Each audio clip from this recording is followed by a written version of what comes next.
Genesis chapter 29, verses 15 through 28.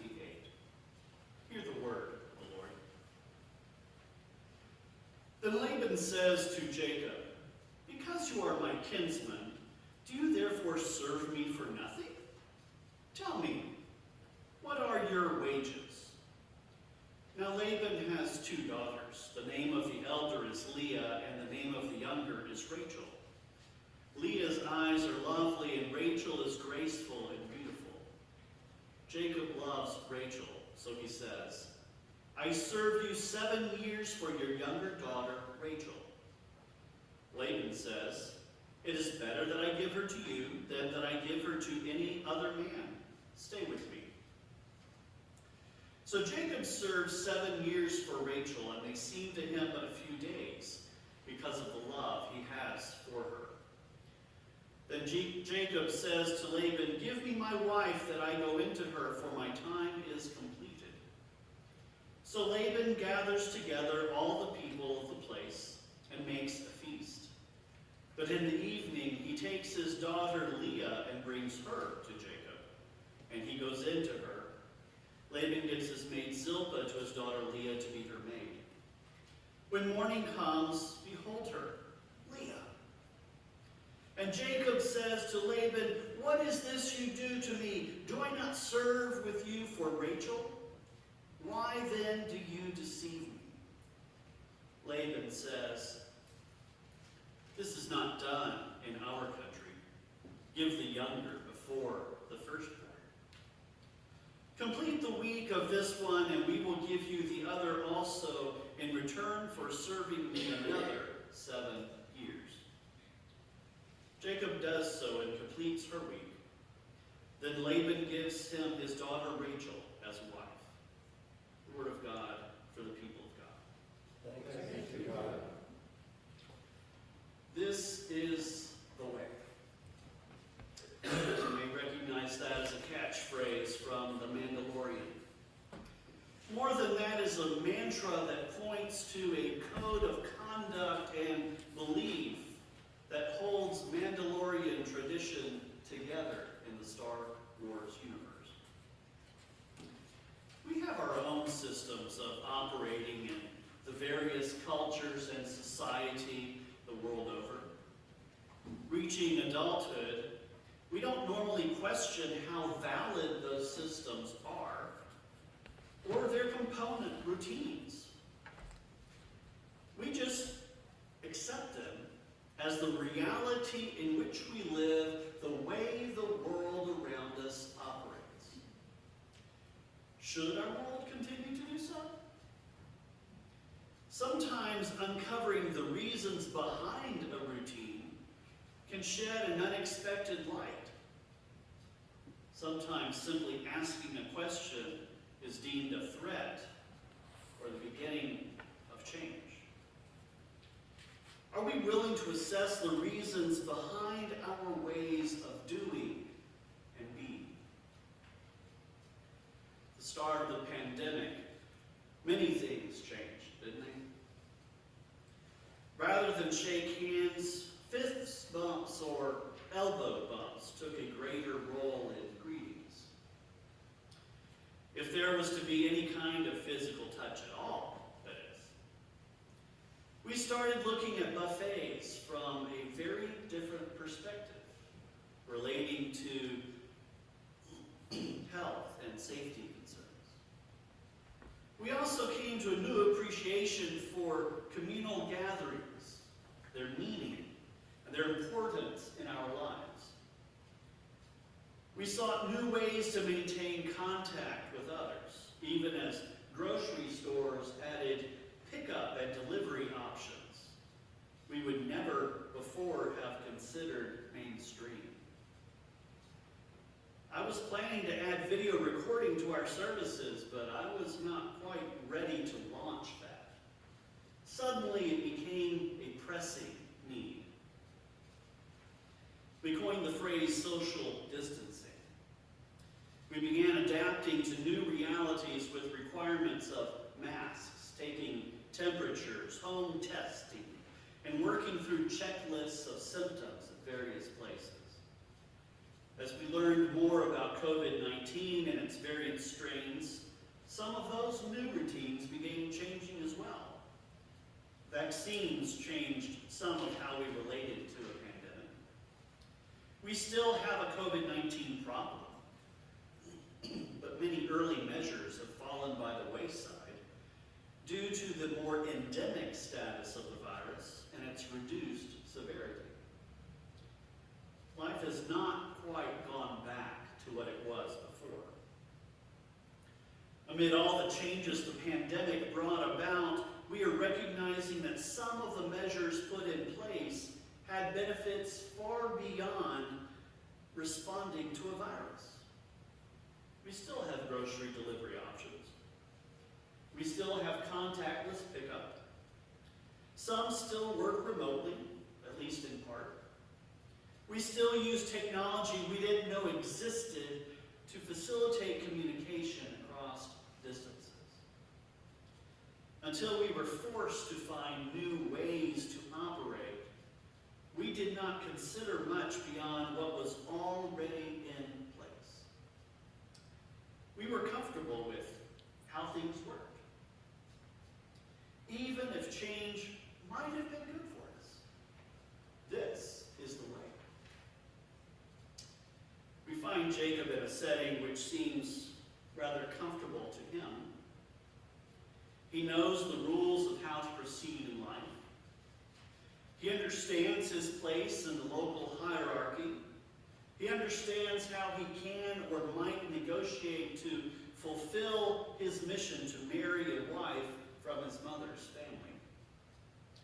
Well, at least he thinks he does. As he discovers, there are a few cultural norms of which he was unaware.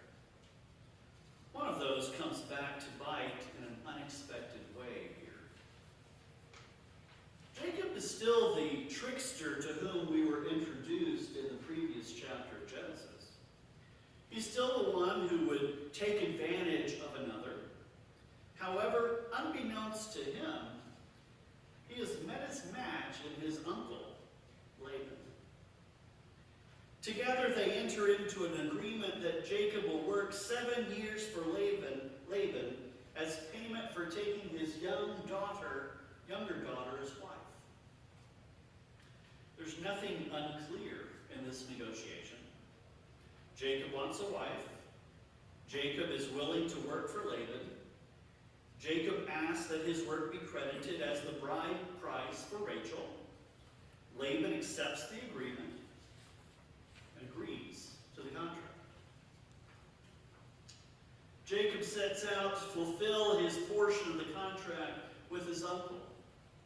For 7 years, Jacob serves his uncle, taking his herds to pasture, to water, protecting them from predators. At the completion of the agreed-upon time of service, he returns before Laban to settle accounts. He asks that Laban take note of his completion of the agreement, that he grant him Rachel as wife. Laban recognizes that Jacob has fulfilled his half of the contract, and arrangements are set in place that had to be made to follow through. They call for a party and they celebrate Laban's daughter being given to Jacob as a wife. Then in subterfuge, Laban takes Leah to Jacob that night rather than Rachel. It's dark. There's no electric lighting. Jacob has had wine to drink at the feast. Jacob does not recognize that the daughter brought to him is not Rachel. That only comes to light with the rising of the sun. Leah, who has shared his wedding bed, not Rachel. It is Leah whom he has taken as wife. When Jacob calls out Laban for the subterfuge, Laban climbs on his high horse to excuse his breach of contract by claiming, well, the way things are done in this country, that a firstborn daughter daughters given in marriage prior to any younger siblings. Oh, well, that makes sense. Or does it? If this practice of marrying off one's eldest daughter were so important, why did Laban make no mention of it 7 years before? Is it also the way things are done here to break one's word in a contract? Is it the way things are done here to promise one thing and then deliver another? For sure, the way things are done here included the buying and selling of young women as property to become wives, servants, or slaves. The way things are done here also includes theft, murder, adultery, and a slew of other things as well. Simply because there are visible patterns, customs, and routines one can point to does not validate one's actions, does it? My actions and decisions are not justified by their commonality, by the fact that they flow out of a particular culture, or by looking around to worse behaviors to be found in my environment. The way things are. There's no justification for allowing them to continue being. The way things are, or the way things should be. My papa plowed his fields with a mule. That was the way things were, until it became possible to use a tractor instead. My mother was born in a house set back in the woods from where my grandparents later retired. That was not sufficient reason for her to birth my sisters and I at home. My grandfather allowed the grandkids to tell racist jokes in his presence because it was the way things are. It does not mean that he recognized the racism inherent in such talk. If anything, it was allowed to be the way things are because no one had called it out. The problem Jacob confronted was not that this was how the world operated. His problem was that his uncle and father-in-law had tricked him into defiling Leah, quote-unquote, such that she was now his responsibility, come what may. He had effectively taken her and paid her bride price, with nothing left with which now to purchase Rachel, without working another 7 years for Laban. The power imbalance between them meant that he had no leverage with which to require Laban to honor his word. That was the way things were. Such is the way of the world in so many situations and contexts.